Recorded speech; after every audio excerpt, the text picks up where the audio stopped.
ಸದಾ ಲಕ್ಷ್ಮಿ ನೆಲೆಯಾಗಿರಲು ಮನೆ ಯಾವಾಗಲೂ ಸ್ವಚ್ಛವಾಗಿರಬೇಕು. ಮನೆಯ ಸುತ್ತಲೂ ಹಾಕಿರುವ ಕಾಂಪೌಂಡಿನಲ್ಲಿ ಬೇಡವಾದ ಕಸ ಕಡ್ಡಿಗಳು ಇರಬಾರದು. ಸ್ವಚ್ಛತೆ ಬಹಳ ಮುಖ್ಯ ಆಗಿದ್ದಲ್ಲಿ ಮಾತ್ರ ಲಕ್ಷ್ಮೀ ದೇವಿಯು ಮನೆಯಲ್ಲಿ ನೆಲೆಸುತ್ತಾಳೆ. ಹಬ್ಬ ಹರಿದಿನಗಳಲ್ಲಿ ಮನೆಯನ್ನು ಸ್ವಚ್ಛ ಮಾಡುವುದು ಬೇರೆ.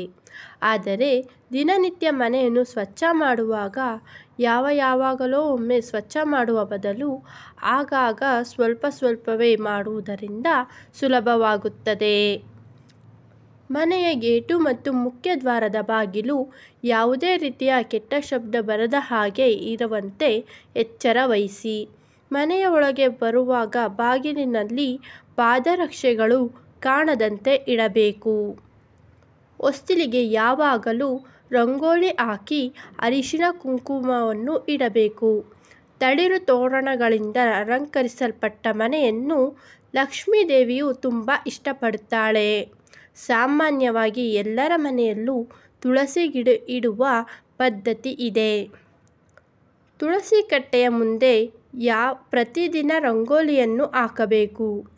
ದಿನನಿತ್ಯ ಮನೆಯಲ್ಲಿ ಪೂಜೆ ಮಾಡುವಾಗ ತುಳಸಿ ಕಟ್ಟೆಗೂ ದೀಪ ಹಚ್ಚಬೇಕು. ಬೆಳಗ್ಗೆ ಸಾಧ್ಯವಾಗದಿದ್ದಲ್ಲಿ ಸಂಜೆ ಸಮಯದಲ್ಲಾದರೂ ತುಳಸಿ ಕಟ್ಟೆಗೆ ದೀಪ ಹಚ್ಚಬೇಕು. ಇವೆಲ್ಲವೂ ತುಂಬ ವಿಶೇಷವಾಗಿ ಪ್ರತಿನಿತ್ಯ ತಪ್ಪದೆ ಮಾಡುವ ಕೆಲಸಗಳಲ್ಲಿ ಇದು ಒಂದು. ವಾಸ್ತು ಬಾಗಿಲಿಗೆ ವಿಶೇಷವಾಗಿ ಮೇಲ್ಭಾಗದಲ್ಲಿ ಅರಿಶಿನ ಕುಂಕುಮ ಹಚ್ಚಿ ಗೆಜ್ಜೆ ವಸ್ತ್ರ ಇಡಬೇಕು. ವಾಸ್ತು ಬಾಗಿಲಿನ ಅಕ್ಕಪಕ್ಕವೂ ಅರಿಶಿನ ಕುಂಕುಮ ಹಚ್ಚಿ ಹೂ ಇಡಬೇಕು. ಮನೆಯ ವರಾಂಡದಲ್ಲಿ ಕಸ ಕಡ್ಡಿಗಳು ಇರಬಾರದು. ಪ್ರತಿನಿತ್ಯ ಗುಡಿಸಬೇಕು. ಇನ್ನು ದೇವರ ಮನೆ ಬಗ್ಗೆ ಹೇಳಬೇಕೆಂದರೆ ಯಾವಾಗಲೂ ದೇವರ ಮನೆಯ ಶುದ್ಧವಾಗಿ ಸ್ವಚ್ಛವಾಗಿ ಇರಬೇಕು. ಯಾವಾಗಲೂ ನೀರು ತುಂಬಿರುವ ಪಾತ್ರೆ ದೇವರ ಮುಂದೆ ಇರಬೇಕು.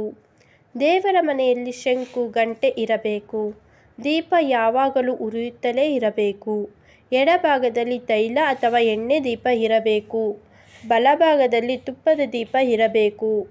ತುಪ್ಪದ ದೀಪವನ್ನು ಎಲ್ಲರೂ ಎಲ್ಲ ಕಾಲದಲ್ಲೂ ಉರಿಸಲು ಸಾಧ್ಯವಿಲ್ಲ. ಆದ್ದರಿಂದ ಎಣ್ಣೆ ದೀಪವನ್ನಾದರೂ ಉರಿಸಲೇಬೇಕು.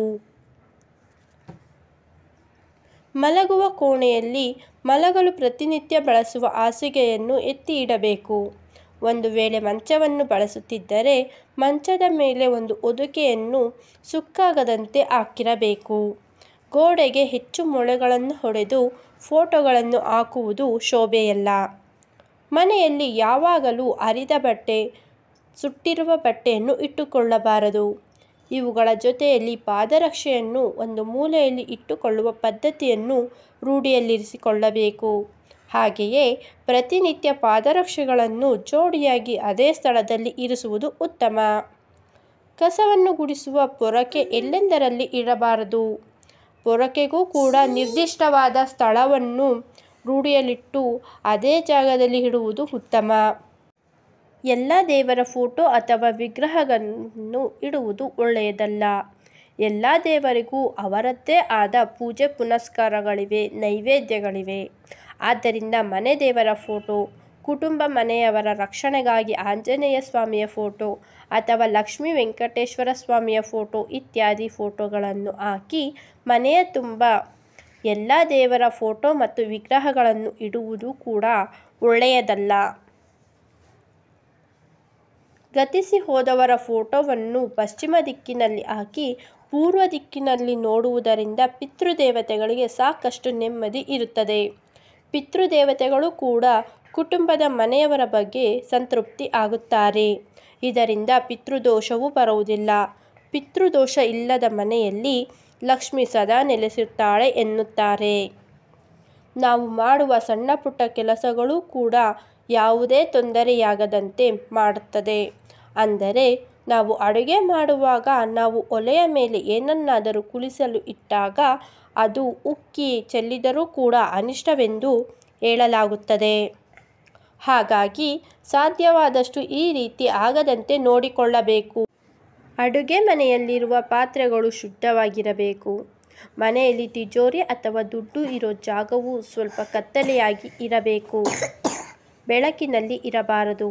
ನಾವು ದುಡ್ಡು ಇಡುವ ಮತ್ತು ತೆಗೆಯುವಾಗ 4 ಜನರ ಕಣ್ಣಿಗೆ ಬೀಳಬಾರದು. ಲಕ್ಷ್ಮೀ ದೇವಿ ನಿಲ್ಲುವಂಥ ಸ್ಥಳವೇ ಕುಬೇರ ಮೂಲೆ. ಆದ್ದರಿಂದ ಕುಬೇರ ಮೂಲೆಯಲ್ಲಿಯೇ ಬೀರು ಅಥವಾ ದುಡ್ಡು ಇಡುವುದು ಉತ್ತಮ. ಆಗ ಮಾತ್ರ ಕುಬೇರ ಲಕ್ಷ್ಮಿ ಅಥವಾ ಲಕ್ಷ್ಮಿ ಅನುಗ್ರಹ ಸಿಗುವುದು. ಎಲ್ಲ ದೇವರುಗಳ ಅನುಗ್ರಹ ಪಡೆಯಲು ಮೊದಲು ಲಕ್ಷ್ಮಿ ಅನುಗ್ರಹವನ್ನು ಪಡೆಯಬೇಕು. ಲಕ್ಷ್ಮೀ ದೇವಿಯ ಅನುಗ್ರಹದಿಂದ ಸಮಾಜದಲ್ಲಿ ಒಬ್ಬ ಒಳ್ಳೆ ವ್ಯಕ್ತಿಯಾಗಿ ಮನೆಯಲ್ಲಿ ಧನ, ಸುಖ, ಶಾಂತಿ, ಸಂಪತ್ತು ವೃದ್ಧಿಯಾಗುತ್ತದೆ. ಸ್ನೇಹಿತರೆ, ಇಂದಿನ ಈ ಮಾಹಿತಿ ನಿಮಗೆ ಇಷ್ಟವಾಗಿದ್ದರೆ ದಯವಿಟ್ಟು ಲೈಕ್ ಮಾಡಿ ಮತ್ತು ಚಾನಲ್ಗೆ ಸಬ್ಸ್ಕ್ರೈಬ್ ಆಗೋದನ್ನು ಮರಿಬೇಡಿ. ಮತ್ತೊಂದು ವಿಶೇಷವಾದ ಮಾಹಿತಿಯೊಂದಿಗೆ ಭೇಟಿಯಾಗೋಣ. ಧನ್ಯವಾದಗಳು.